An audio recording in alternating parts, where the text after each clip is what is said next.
안녕하세요. 책한민국입니다. 오늘 소개할 책은 연민에 관하여.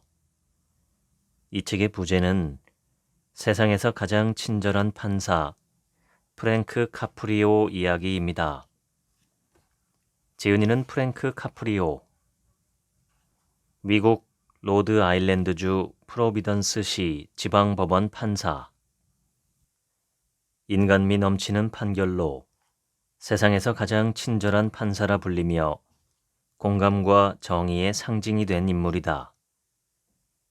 에미상 후보에 세 차례 오른 법정 리얼리티 쇼 프로비던스에서 잡히다를 통해 그의 재판 장면이 소개되었고, 관련 영상은 유튜브 등에서 10억 회 이상 조회되며 전 세계적인 화제를 모았다. 이탈리아 이민자 가정에서 태어난 그는 청소년기부터 학업과 일을 병행하며 성장했다. 프로비던스 대학을 졸업한 뒤 서퍼대학교 법학대학원 야간과정을 수료했고 1985년부터 40년간 프로비던스 법원에서 근무하며 경범죄와 교통위반 등 서민들의 일상적인 사건을 맡아왔다. 그의 법정은 단순히 판결을 내리는 공간이 아니라 시민의 사연을 끝까지 듣고 연민으로 접근하는 자리로 알려졌다. 은퇴 이후에도 사회적 약자를 위한 사법 접근성을 강조했으며 프로비던스 시는 그의 공로를 기려 법정의 이름을 프랭크 카프리오 법정으로 명명했다. 로드 아일랜드 주지사는 그를 두고 정의와 인간애의 조화를 보여준 인물이라 평가했다. 2025년 8월 췌장암 투병 끝에 향년 88세로 세상을 떠났다. 일반적으로 대부분의 사람은 판사를 비롯해 어떤 정부 기관과도 마주할 일이 없기를 바란다. 그럴 만도 하다. 만약 엄밀한 의미의 법만을 토대로 판결을 내려야 했다면 나는 아마도 판사로 재직한 38년 동안 더 가혹한 정의를 실행했을 것이다. 하지만 내 사법적, 개인적 철학은 간단하다. 모두를 친절과 배려, 존중으로 대하는 것이다. 내 법정에서 우리는 누구도 수치심을 느끼지 않도록 무척 애썼다. 피고인이 정직한 태도로 가족을 부양하거나 더 나은 사람이 되기 위해 열심히 일하고 있다는 걸 보여주기만 하면 나는 종종 공소를 기각하거나 범칙금을 낮춰주었다. 모두가 마땅히 존중받아야 하고 이해받기를 바라며 연민을 필요로 한다. 나는 내 법정에서 모두를 존중하고 이해하고 연민했다. 타인에게 도움이 되는 방식으로 법을 집행하려 애썼다. 타인을 도움으로써 우리는 그들이 자신의 삶에서 그리고 가능하다면 다른 사람들의 삶에서도 마찬가지로 누군가를 돕도록 가르쳐 줄 수 있다. 사소한 선행이 무수히 쌓여 더 좋은 세상을 만드는 데 일조하는 것이 내 바람이다. 내 법복 아래에는 판사의 배지가 아니라 인간의 마음이 있다. 우리가 어떤 심판을 받게 될지는 절망에 빠진 사람들에게 얼마나 희망을 건넸는지와 우리가 만난 사람들의 삶에 얼마나 큰 변화를 만들어냈는지에 달려 있을 것이다. 나는 자신과 타인을 연민하고 존중하고 이해하는 것이 일에서도 삶에서도 더 긍정적인 결과를 가져올 수 있다는 것을 보여주고 싶다. 연민, 존중, 이해가 합쳐지면 강력한 힘을 발휘하고 인생을 바꿀 성공과 행복의 비결이 된다. 1910년 할아버지 안토니오는 아내와 어린 자식들을 남겨두고 홀로 미국으로 향했다. 가족이 더 나은 생활을 누리게 해주기 위해서였다. 2년 뒤인 1912년 할머니는 맏아들 루이지와 막내 아들 안토니오 주니어를 데리고 대양 여객선 베네치아호에 올라 로드 아일랜드의 프로비던스로 향했다. 1885년부터 1920년 사이에 약 5만 명의 이탈리아인이 미국으로 이주한 것으로 추정된다. 왜 그렇게 많은 이탈리아인이 조국을 떠났을까? 주로 농업에 의존했던 이탈리아 남부는 통일 이후에도 봉건적 지주제와 부패하고 무능한 정부 탓에 계속 허덕였다. 일자리는 드물었고 보수는 적었으며 생활이 나아질 여지가 없었다. 이런 요인들 때문에 남부 이탈리아인 다수가 모든 것을 감수하고 거대한 이민 물결에 합류했다. 물론 이민자 모두에게 입국이 허가되지는 않았다. 신체적 혹은 정신적 질병의 징후를 사유로 이민 희망자를 본국으로 돌려보낼 수 있었다. 그런데 흥미롭게도 이탈리아 이민자에게는 특별한 규칙이 적용되었다. 이민국 직원들은 이민자가 비이성적이거나 다혈질적인 행동을 보이면 입국을 거부해야 한다는 지시를 받았는데 이탈리아인은 예외였다. 이탈리아인의 경우 이런 행동이 민족의 특성으로 여겨졌던 것이다. 할아버지 안토니오 시니어는 거리에서 수레에 담은 과일을 팔았다. 그러다 한 번은 소동이 벌어졌다. 할머니 카놀리나가 집에 있는데 이웃이 찾아왔다. 남편분이 감옥에 갇혔어요. 영어가 서툴렀던 할머니는 어쩔 줄 몰라 하며 최악의 상황을 상상했다. 미국 사법제도를 잘 몰랐던 할머니는 할아버지가 장기 징역형을 받을 것이라고 생각했다. 당시 나의 아버지는 어렸지만 영어를 할 줄 알았기에 할머니는 아버지에게 법정에 같이 가서 통역을 해달라고 했다. 할머니는 할아버지를 빼내려면 어마어마한 범칙금을 물어야 할 거라고 생각했다. 이탈리아에서는 그랬기 때문이다. 딸린 자식이 열이나 되는데 남편이 감옥에 갇혀 가족을 부양할 수 없게 될지 모르는 상황이었다. 나는 당시 할머니가 느꼈을 두려움과 절망을 가늠할 수조차 없다. 할머니는 아는 과일 행상들을 전부 찾아가 상황을 설명하고 돈을 빌려달라고 부탁했다. 남편을 감옥에서 꺼내려면 돈이 필요하다고 이탈리아어로 간청하고 애걸했다. 다들 여윳돈이 없는데도 그나마 수중에 있는 돈을 할머니에게 빌려주었다. 할머니와 아버지는 법정까지 걸어갔다. 할머니는 이탈리아어로 아버지에게 할아버지 순서가 되면 우리가 여기 있다고 데려갈 돈을 낼 수 있다고 말하라고 속삭였다. 판사는 아버지를 보고 영어를 할 수 있는지 자기가 하는 말을 이탈리아어로 통역해 줄 수 있는지 물었다. 아버지는 그렇다고 대답했다. 판사는 말했다. 아버지는 가족을 부양하려 열심히 일하는 좋은 사람이고 어젯밤 안 좋은 일이 있었던 것뿐이라고. 가정에 아버지가 필요하다는 걸 안다. 그러니 아버지를 가족들에게로 보내드릴 거야.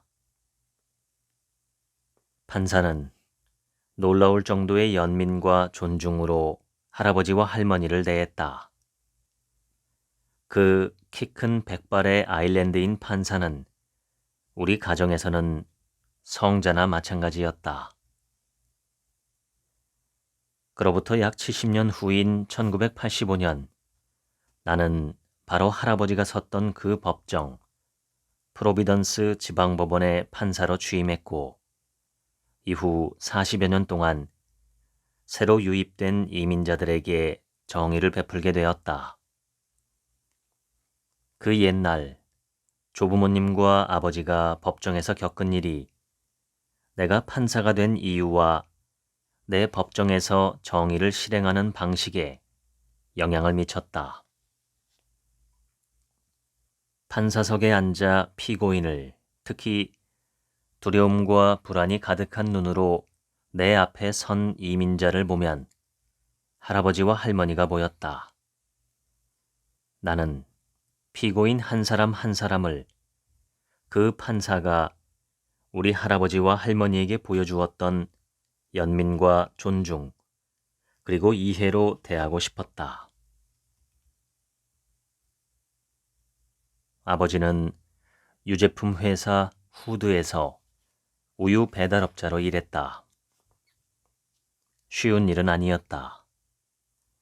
아버지는 100여 가구의 우유를 배달했는데 다들 엘리베이터가 없는 3층 다세대 주택에 살고 있었다. 아버지의 고객들 다수는 페더럴 힐의 이웃들이었고 내 하구들과 친구들도 이 지역에 많이 살고 있었다. 대부분의 가정에 아이들이 있었는데 가끔 우유값을 제때 치르지 못하는 고객이 생기기도 했다. 후드사의 정책에 따르면 우유값이 특정 기간 이상 연체되면 배달을 즉시 중단해야 했다. 아버지는 이런 정책이 생계를 겨우겨우 이어가는 가정에 너무 가혹하다고 생각했다. 후드사가 배달하는 우유, 달걀 및 기타 제품은 페더럴 힐의 정육점, 상점, 소규모 시장에서는 쉽게 구할 수 없었다. 슈퍼마켓이 널리 보급되기 전이라 사람들은 대부분 동네의 여러 가게를 돌면서 장을 봤다. 그래서 배달이 끊기면 큰일이었다. 아버지는 당신도 여유가 없으면서 자기 돈으로 우유값을 대신 내주었고 관리자에게는 고객이 할부로 결제하려 최선을 다하고 있다고 말하곤 했다. 그렇게 배달을 중단하지 않고 계속했다. 아버지만의 고객관리 정책이었다. 후드는 결국 아버지의 정책을 이해했고 이 정책의 타당성을 인정해 전국의 지사에서 따르게 했다. 아버지의 사고방식은 판사석에 앉아 보내는 모든 순간에 내게 도움을 주었다. 법정에서 내 앞에 선 사람들 중에는 주차 위반 범칙금을 내지 못해 차 바퀴에 잠금 장치가 채워진 이들이 많았다. 법에 따르면 나는 범칙금을 낼 때까지 잠금 장치를 해제해서는 안 된다. 그런데 그렇게 하면 차 주인이 돈이 없어서 결국 차를 되찾지 못하게 되는 일이 흔했다. 범칙금을 전부 내면 아이들에게 먹일 식료품을 살 돈이 없는 경우도 있었다. 나는 그렇게 할 수는 없었다. 아버지가 우유 배달을 중단할 수 없었던 것과 같은 이유에서였다. 그래서 주기적으로 일주일에 단 $5라도 나눠서 낼 수 있게 해줬다. 특별히 마련된 기금에서 범칙금을 내주기도 했다. 내 앞에 선 수천 명의 사람들은 자신도 모르는 사이에 우리 아버지의 지혜와 관용의 수혜자가 되었다. 선량한 사람들이 궁핍을 피할 수 있도록 도와주겠다는 아버지의 결심은 내게 오래도록 매우 큰 영향을 미쳤다. 누구도, 특히 어린아이는 더더욱 가난하다는 이유로 처벌해서는 안 된다. 내가 8살인가 9살이었을 때였다. 우유 배달차에서 아버지를 돕고 있었는데 아버지가 어느 집에 우유를 가져다 주라고 심부름을 시켰다. 그 집 아들은 나와 같은 반이라 알고 있었다. 나는 밖이 몹시 추워서 오들오들 떨고 있었다. 새벽 4시에 일어나서 피곤하기도 했다. 그 집에서 잠시 몸을 녹이고 싶었고 따뜻한 마실 거나 먹을 거를 주면 좋겠다고 내심 기대하고 있었다. 우유를 배달하다 보면 그럴 때도 종종 있었으니까. 현관문에 다가가자 아침 토스트를 굽는 고소한 냄새가 났다. 같은 반 친구가 아침이 준비된 식탁에 앉아있는 모습이 보였다. 분명히 그 친구가 나를 알아보고 같이 먹자고 할 거라 확신했다. 그런데 내 기대는 무참히 깨졌다. 친구의 아버지가 고함을 지르고 있었고 친구는 울고 있었기 때문이다. 친구 아버지는 내가 우유 상자를 손에 들고 문가에 서 있는 걸 봤다. 그는 고함을 멈추고 나를 바라봤다. 그러더니 내 코앞에 손가락을 바싹 갖다 대고 울고 있는 아들을 보며 말했다. 너도 쟤처럼 이 추운 날에 우유병을 나르고 싶으냐? 나는 그저 우유병을 내려놓고 내 할 일을 계속했다. 하지만 내가 있는 자리에서 누군가가 나를 그런 식으로 이야기하는 건 마음이 아팠다.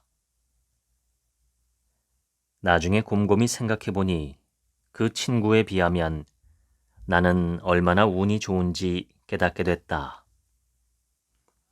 물론 그 친구는 따뜻하고 좋은 집에 살고 있었지만 고약한 아버지를 두고 있었다. 아들에게 윽박지르고 아들을 울리는 아버지였다. 그에 비해 내게는 다정한 아버지가 계셨고 아버지가 일하는 중에도 우리는 함께 시간을 보냈다. 나는 세상에 있는 돈을 전부 준다 해도 그 아이와 자리를 바꾸지는 않았을 것이다. 초등학교 졸업을 앞둔 어느 날 나는 사인첩을 들고 집으로 왔다.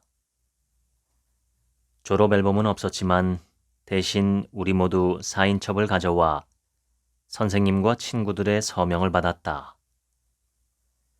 나는 사인첩을 가지고 아버지에게 달려가 아버지의 이름을 서명해달라고 졸랐다. 아버지는 진심을 가득 담아 무척 신중하게 무언가를 적었다. 아버지는 아주 반듯하지는 않은 손글씨로 이런 말을 적어주셨다. 거리는 넓다. 길은 멀고 아주 울퉁불퉁하고 무척 험하다. 하지만 나는 내가 고개를 꼿꼿이 들고 의연하게 그 길을 나아가 배움의 정점에 다다르리라는 것을 안다. 너의 아버지 안토니오 카프리오 주니어로부터. 아버지는 교육을 받지 못했지만 시인의 영혼을 가지고 있었다. 나는 이 메시지를 수도 없이 읽었다. 아버지의 글은 오늘날까지도 내 마음을 울린다. 형 앤서니가 겨우 12살이었을 때 어머니는 형에게 3달러를 주었다. 아버지에게 3달러는 꽤 큰 돈이었다. 아버지는 어머니에게 왜 이렇게 큰 돈을 주었는지 물었다. 어머니는 형이 근처에 열린 축제에서 놀이기구를 타고 싶어 해서 주었다고 말했다. 하지만 나중에 아버지는 형이 놀이기구를 타는데 돈을 쓴 것이 아니라 도박으로 돈을 잃었다는 사실을 알게 됐다. 자, 가자. 아버지가 말했다. 도박한 곳으로 안내하거라. 아버지는 나도 데리고 갔다. 우리는 축제가 열리는 곳으로 걸어갔고 아버지는 카운터 뒤에서 호객을 하는 사람에게 다가갔다. 당신이 얘한테 도박을 시켰소? 얘한테서 3달러를 가져갔소? 그는 그랬다고 인정했다. 아버지는 그저 이렇게 말했다. 3달러를 돌려주시오. 그는 아버지를 쳐다보다가 무언가 말하려다 말고 3달러를 돌려주었다. 우리는 집으로 향했다. 아버지는 형에게 말했다. 다시는 이런 짓을 하지 마라. 형은 그 후 다시는 도박을 하지 않았다. 내 법정에 좋지 못한 결정, 약물 중독, 그 외에 다른 어려움을 겪고 엉망이 된 자기 삶을 되돌려 놓으려는 사람이 오면 나는 항상 그들에게 계속 노력하라고 격려하고 종종 범칙금을 줄여주거나 소송을 기각했다. 내가 그들에게 자주 하는 말은 당신을 응원합니다 였다. 이 여정에서 당신은 혼자가 아니고 당신을 지지하고 격려하고 기회를 줄 사람들이 있다고 알려주는 것. 때로는 그것만으로도 혼자인 것만 같고 무너질 것 같다고 느끼는 사람을 도울 수 있다. 누군가가 나를 걱정해주고 내가 순조롭게 항해하도록 살짝 바람을 불어넣어주는 사람이 있다는 걸 알려주는 일이다. 중독에 시달리는 사람이 저지른 잘못에 범칙금을 매겨 금전적 압박을 더하고 그 결과 다시 일어설 기회조차 잃어버려 건설적인 삶으로 돌아가려는 힘과 동기를 모두 잃게 만든다면 그런 처벌에 과연 무슨 의미가 있겠는가? 가끔은 그런 처벌보다 가만히 어깨에 손을 얹어주는 것이 훨씬 더 큰 영향을 미칠 수 있다. 어른으로서 우리는 더 자주 인도의 손길을 뻗어야 한다. 가볍게 살짝 밀어주는 것만으로도 누군가의 삶을 더 나은 쪽으로 바꿀 수 있다. 16살 때 나는 정신이 없을 정도로 너무 많은 일을 하고 있었다. 어느 토요일 밤 레스토랑에서 일하다 밤 11시가 넘어서야 집에 돌아갔다. 집에 들어오는 나를 보고 아버지가 말했다. 앤서니가 독일로 떠난다. 형은 이미 징집돼서 뉴저지주 포트 딕스에 배치되어 있었다. 갑자기 파병 지시가 내려와 독일로 가게 되었다고 했다. 아침 7시에 떠난다고 하니 가서 형을 봐야겠다. 나도 같이 가겠다고 했다. 우리는 아버지의 1941년형 쉐보레를 타고 뉴저지까지 갔다. 험한 길을 따라 6시간 반을 달렸다. 머릿속으로 군 기지에서 군복을 입고 병사들과 함께 서 있는 형을 보러 가는 상상을 했다. 군악대와 열병식이 있을 수도 있고 우리는 사열대에서 그걸 지켜볼 수도 있겠지. 그런 것밖에 떠오르지 않았다. 차를 몰아 기지 정문에 다다르자 아버지가 길 옆을 가리키며 말했다. 저기 세우자. 나는 왜 우리가 기지 안으로 들어가지 못하는지 알 수 없었다. 아버지와 나는 그저 거기에 서 있었다. 아직 해가 뜨지 않아 어둑한 정문 밖 길가에서. 시간이 흘러갈수록 배고프고 목마르고 피곤했다. 오전 7시 정각에 버스 한 대가 포트딕스 정문 밖으로 나왔다. 아버지는 외쳤다. 저기 있어. 우리는 지나가는 버스의 차창을 통해 형을 볼 수 있었다. 형은 우리를 보고 창문 밖으로 손을 흔들었다. 형도 우리도 들떠 있었다. 우리는 서로에게 열렬히 손을 흔들었다. 그렇게 형은 떠났다. 형과 시간을 보내고 얘기를 나누고 포옹할 기회도 없었다. 하지만 아버지는 무척 행복해 보였다. 앤서니도 우리가 온 걸 알았으니 그걸로 됐다. 우리는 다시 차에 올라 6시간 반을 넘게 달려 프로비던스로 돌아왔다.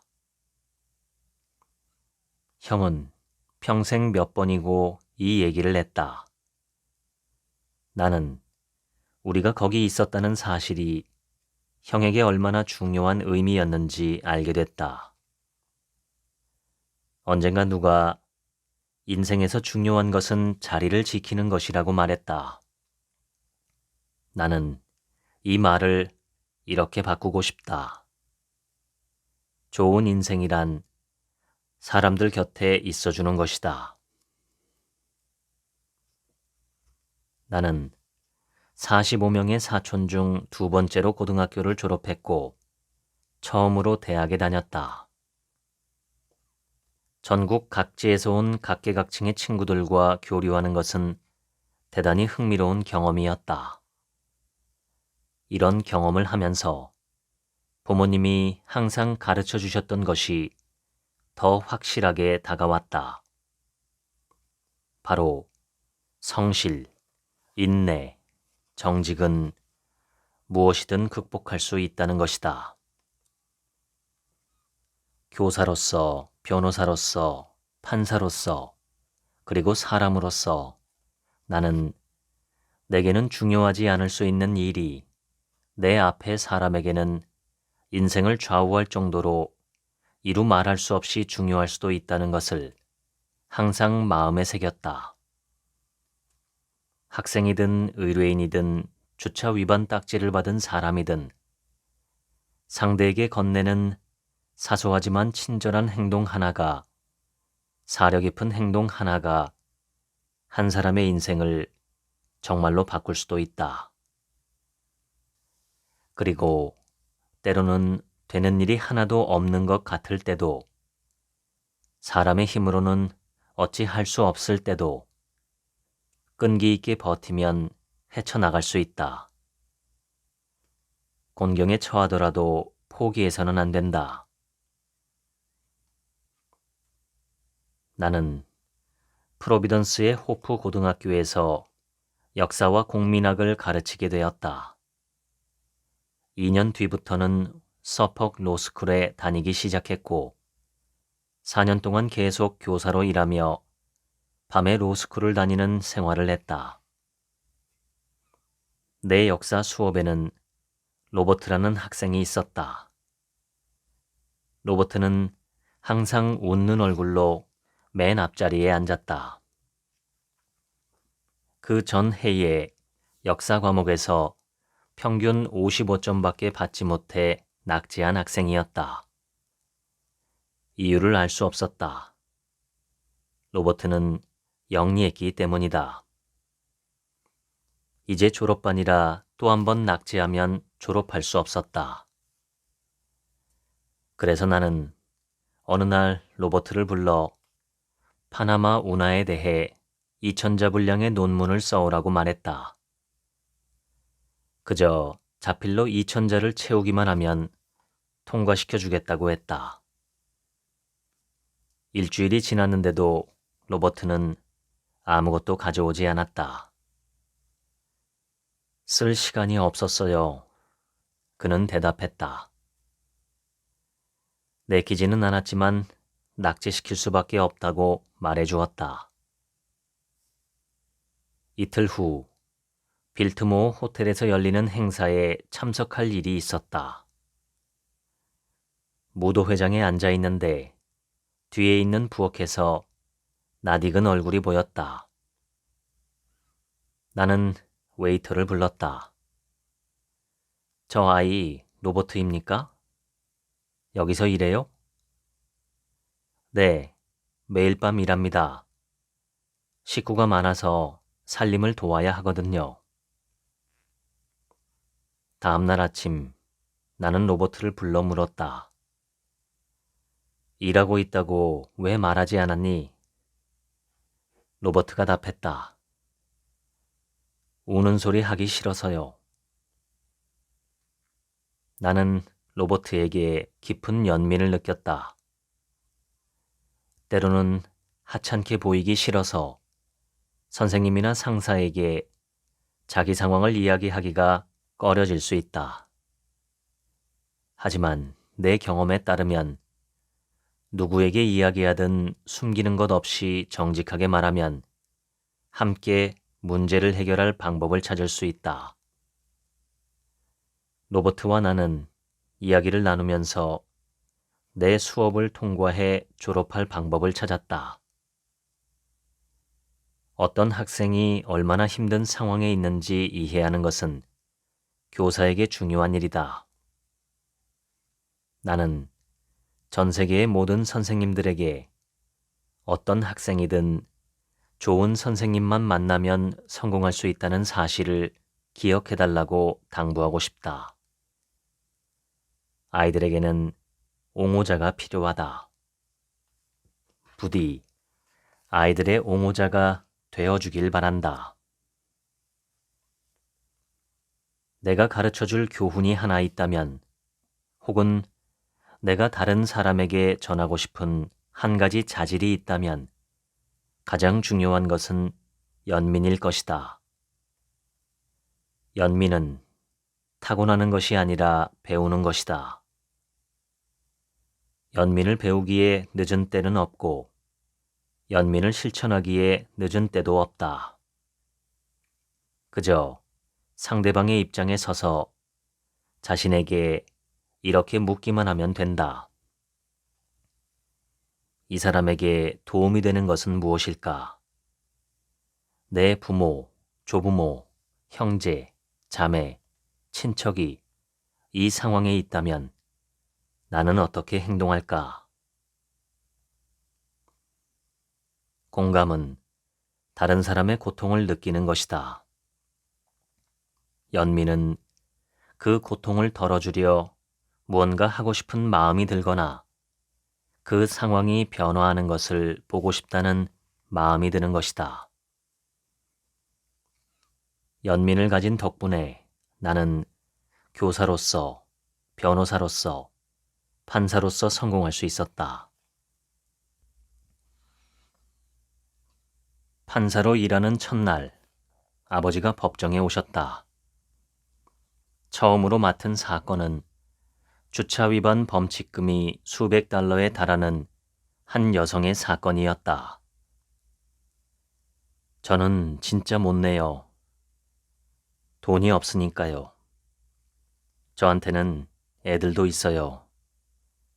어쩔 수 없다고요. 나는 말했다.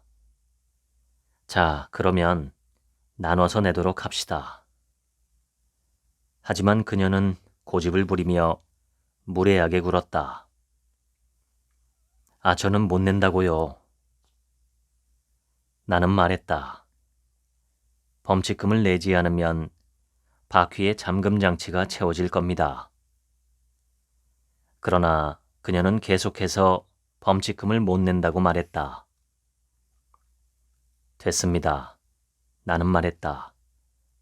이상으로 재판을 마치겠습니다. 패정 후 아버지가 판사실로 찾아왔다. 표정이 밝지 않았다. 그 여자, 아버지가 주차 위반 범칙금을 내지 않겠다던 여성을 언급하며 말했다. 애들이 있어. 아버지, 그 여자는 정말 말이 안 통했어요. 들으려고도 안 했고 무례했어요. 무례했지. 아버지가 말했다. 무서웠으니까. 그녀는 낙담하고 있었어. 돈이 하나도 없고 그녀에게는 애들이 있단다. 내가 그 여자 차에 잠금 장치를 채웠지. 그러니 이제 어떻게 애들을 학교에 보내겠니? 어떻게 먹을거리를 사러 가겠어? 그날 아버지가 떠난 뒤 나는 무척 지치고 공허했다. 아버지는 내가 피고인의 상황을 더 깊이 생각해야 한다는 사실을 깨닫게 해주었다. 피고인에게 범칙금을 부과하는 것이 도움이 되기보다는 해가 되는 상황이 많았다. 범칙금 때문에 부모가 자식들을 제대로 먹일 수 없게 만드는 것은 내가 생각하는 정의가 아니었다. 막 출소한 사람이 살 곳을 얻지 못하거나 일자리를 얻기 위한 면접을 볼 수 없게 만드는 것은 내가 생각하는 정의가 아니었다. 경제적으로 어려움을 겪는 부모에게 최대 범칙금을 부과하거나 면허를 취소해서 부모가 아이를 학교에 데려다 주거나 출근할 수 없다면 어떻게 정의가 실현되겠는가? 어느 날 나는 친절한 행동 하나가 거대한 도움의 물결을 일으키는 것을 목격했다. 시작은 단순했다. 싱글맘인 NG 채서에게서 편지 한 통이 왔다. 그녀는 인디애나에 살고 있었고 최저임금을 받으며 슈퍼마켓에서 일하고 있었다. NG는 $20 수표를 보내며 도움이 필요한 사람에게 사용해달라고 부탁했다. 나는 법정에서 이 돈을 사용하면서 NG가 보낸 편지를 읽었고 그 장면이 텔레비전과 소셜 미디어를 통해 퍼졌다. 전 세계에서 우리 법정에 기부금을 보내오기 시작했다. 기부와 함께 전달된 편지들은 가슴 따뜻하면서도 가슴 아픈 사연들을 담고 있었다. 나는 이 편지들을 통해 사람들이 기본적으로 선하다는 믿음에 더 확신을 갖게 되었다. 나는 이 기부금을 등기소에 두어 법원 재량으로 사용될 수 있게 했다. 예컨대 범칙금 $100를 청구받은 한 여성이 경제 사정이 어려워 $50밖에 낼 수 없다면 나는 기금에서 $50를 사용해 그녀를 돕기로 결정할 수 있다. 어느 날 아침 잉카 아만두 밀라라는 젊은 여성이 내 앞에 섰다. 그녀는 프로비던스에서 태어나 자랐고 내 아이를 키우는 조카를 돕고 있었다. 법정에서 예의를 지켰지만 여러 번 주차 위반을 했다. 그날 우리 법정에는 특별한 손님이 와 있었다. 바로 NG 채서였다. 나는 NG에게 그녀가 편지를 썼을 때 돕고자 한 사람의 잉카가 해당하는지 물었다. NG는 그렇다고 답했다. 잉카의 범칙금은 기금으로 납부되었고 나는 잉카에게 아낀 돈으로 조카의 아이들에게 아이스크림을 사주라고 했다. 이 세상이 더 친절해지기를 바란다면 우리가 친절을 베풀어야 한다. 우리가 행복해지려면 반드시 다른 사람을 도와야 한다는 것은 너무나 중요한 진리다. 흔히 도움을 받는 사람보다 도움을 주는 사람이 더 행복해진다. 성내거나 고집스럽거나 까탈스러운 사람에게 공감이나 연민을 갖기는 어렵다. 대체로 나는 법정에 출석한 사람이 법정 직원이나 서기에게 무례하게 굴면 그 사람을 거의 동정하지 않았다. 하지만 시간이 지나면서 항상 다른 사람의 태도에 근거해서 대화를 시작할 필요는 없다는 걸 배웠다. 그래서 나는 자주 어떻게 지내고 있는지를 먼저 물었다. 가끔 삶이 너무 버거울 수 있다. 스트레스가 많은 상황에서는 분노와 좌절에 빠져서 친구나 가족 같은 아무 죄 없는 사람에게 폭언을 퍼붓게 될 수도 있다. 어느 날 아침 제나 배태지라는 초등학교 교사가 내 법정에 왔다. 그녀 명의의 차로 발부된 딱지 2건 때문이었다. 그녀는 팔에는 어린 아들 루크를 안고 등에는 아직 아기인 벨라를 업은 채 내 앞에 서 있었다. 제나는 자신을 출두하게 만든 딱지를 받은 사람은 아이들의 아버지라고 진술했다. 그는 감옥에 수감 중이라 나올 수 없었다. 제나는 자기 잘못이 아닌데도 책임을 지기로 마음먹고 있었다. 법조문에 따르면 이 딱지의 청구금을 받아야 했을 것이다. 제나가 차주였으니 근거는 충분했다. 하지만 나는 이 딱지는 그녀가 받은 것이 아니고 범칙금을 납부하면 그녀가 재정적으로 그리고 개인적으로 큰 어려움에 부닥치게 될 거라는 사실을 알고 있었다. 제나가 교통법규를 어긴 것이 아니고 그녀가 좋은 어머니일 뿐 아니라 많은 아이들의 삶에 중요한 영향을 미칠 교사라는 점을 고려해 나는 기소와 범칙금을 기각했다. 그 돈은 루크와 벨라를 키우는 데 쓰여야 했다. 나는 항상 세상의 모든 어머니를 응원할 것이다. 중국 속담에 이런 말이 있다. 1시간 행복하고 싶다면 낮잠을 자라. 하루를 행복하게 보내고 싶다면 낚시를 하라. 1년을 행복하게 보내고 싶다면 유산을 물려받아라. 평생 행복하게 살고 싶다면 누군가를 도와라. 나는 내 법정에서 이 말을 증명하는 사례를 늘 보아왔다. 셰릴 바티스타는 신호위반 1번, 위법 주차 2번의 범법 행위를 했고 5년 전에 받은 딱지 중에는 아직 범칙금이 체납된 것도 있었다. 셰릴은 지난 20년간 장애가 있는 참전 군인들을 병원에 데려다주는 일을 해왔는데 위반이 발생한 날 아침에 정기적으로 병원에 태워다주는 참전 군인 1명이 피를 토하기 시작했다고 진술했다. 그녀는 서둘러 병원으로 향했다. 보훈 병원에는 주차할 곳이 없고 상황이 급한지라 그녀는 견인구역에 주차할 수밖에 없었다.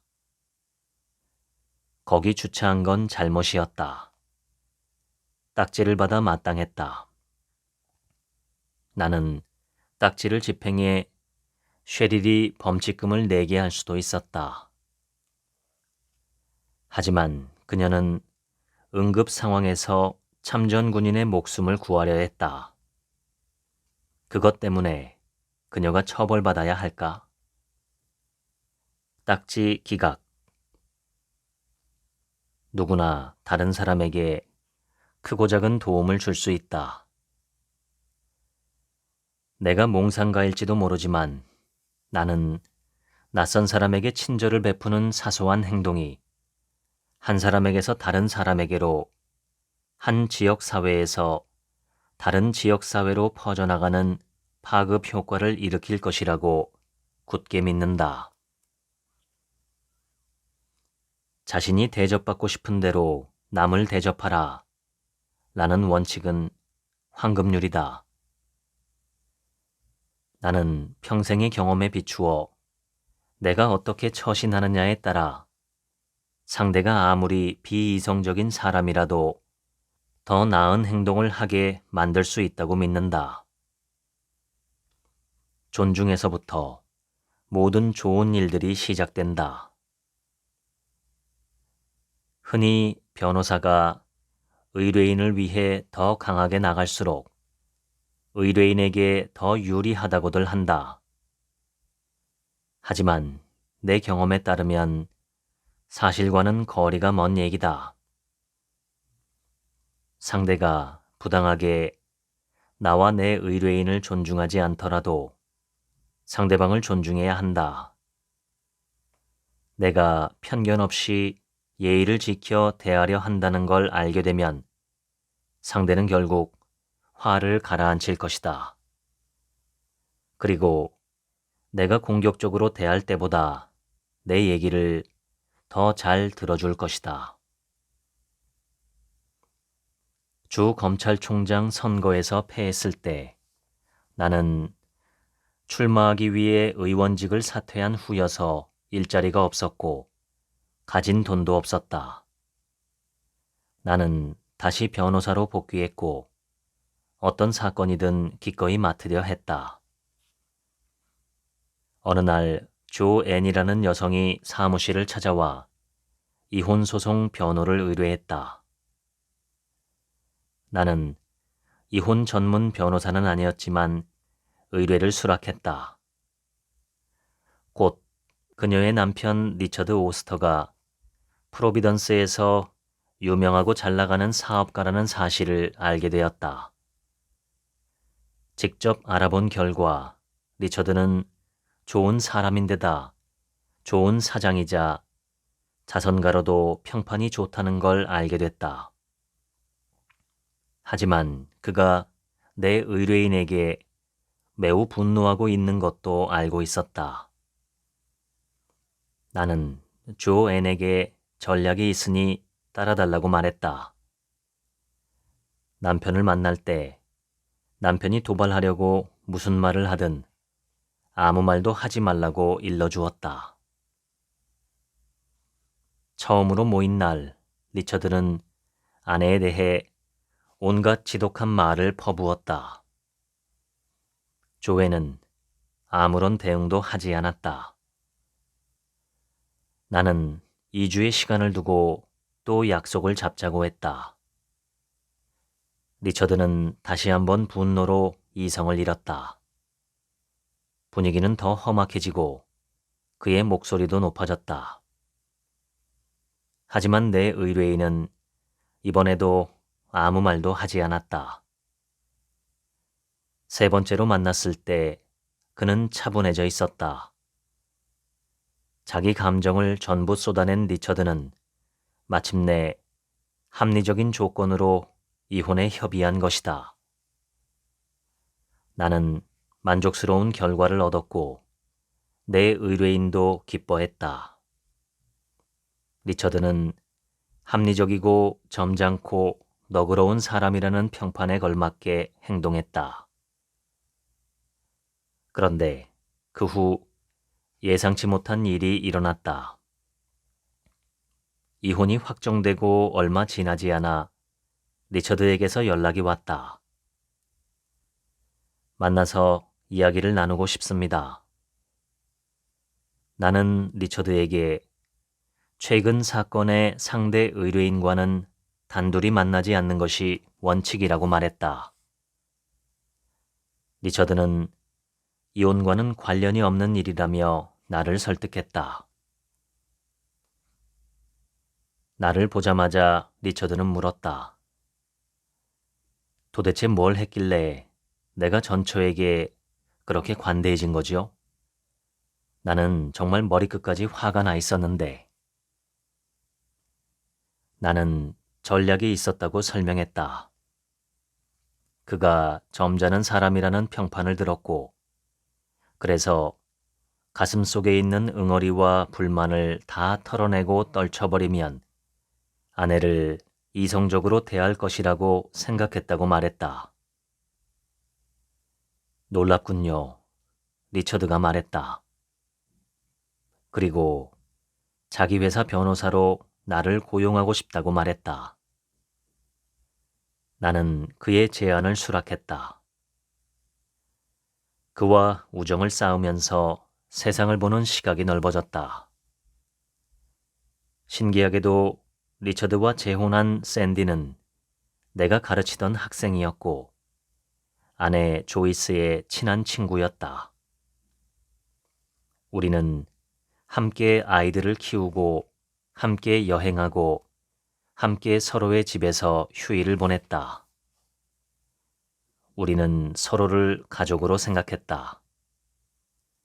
리처드는 이 세상을 떠날 때까지 나의 가장 친한 친구였다.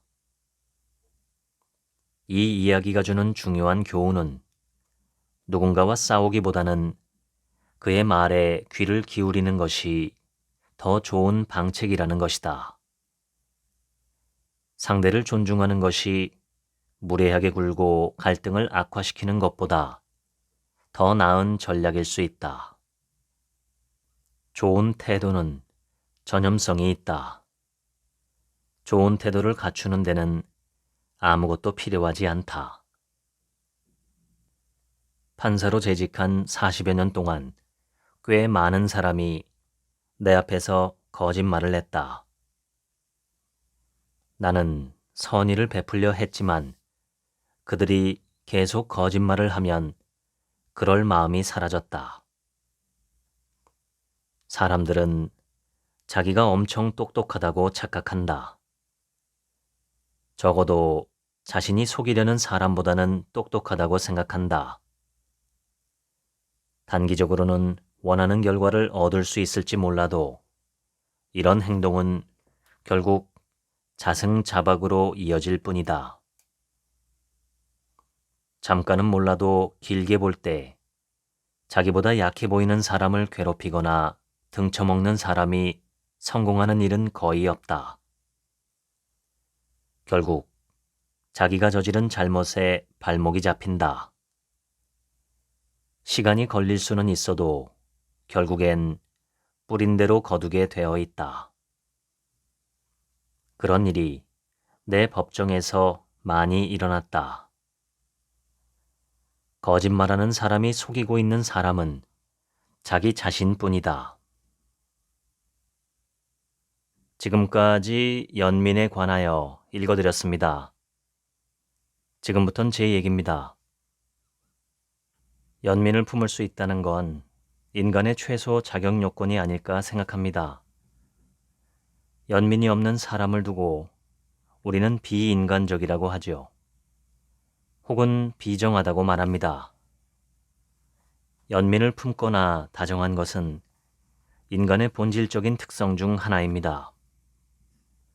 그 덕분에 우리는 함께 진화하고 문명을 이룰 수 있었습니다. 오늘 소개한 판사님의 법정 이야기를 영상으로 보신 분도 있을 것입니다. 법은 규칙입니다. 공동체가 무너지지 않기 위해 모든 구성원이 함께 지켜야 하는 규칙이죠.